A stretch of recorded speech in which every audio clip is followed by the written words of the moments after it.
Les derniers préparatifs sont en cours alors que l'une des villes les plus reconnaissables de la planète s'apprête à rouvrir au reste du monde.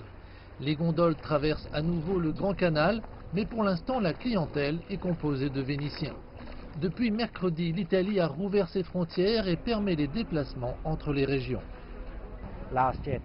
L'année dernière, le tourisme représentait 13% du PIB de l'Italie.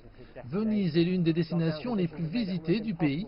Depuis mars, les conditions de confinement rendent presque impossible l'arrivée de visiteurs internationaux. Le confinement a été une période difficile pour les entreprises de la ville lagunaire. Les bateaux sont restés vides, les cafés étaient désertés. Ces magasins ont été autorisés à rouvrir pendant des semaines, mais leurs rideaux sont toujours en place. À proximité de la place Saint-Marc, les rues sont généralement un emplacement commercial de choix. Aujourd'hui, de nombreuses devantures sont vides. Le magasin de Gino Esposito vend des articles en verre vénitien de Murano. La plupart de ses clients sont des touristes. Pendant les mois qu'ont duré le confinement, il n'a rien gagné.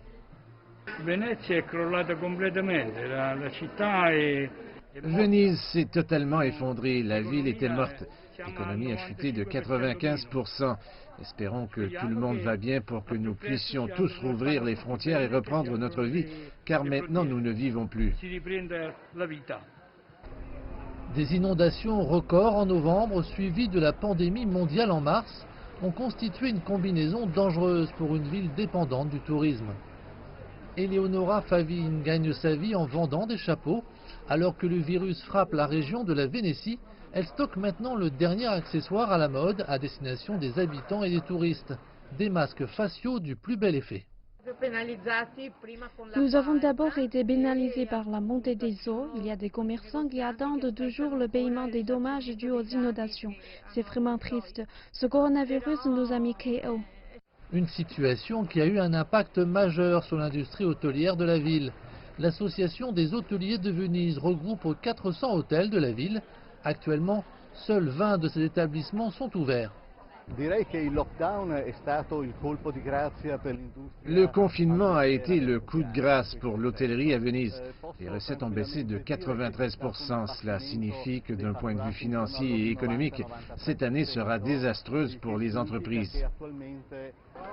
Les touristes commencent maintenant à revenir. Ils trouveront une Venise transformée. Après la grave épidémie de Covid-19 dans le nord de l'Italie, le gouvernement ne veut prendre aucun risque. Les économies locales tributaires du tourisme en Italie espèrent que cette réouverture ramènera les visiteurs. En effet, une deuxième vague virale ou une baisse importante du tourisme provoquerait un choc économique majeur dans toute la péninsule.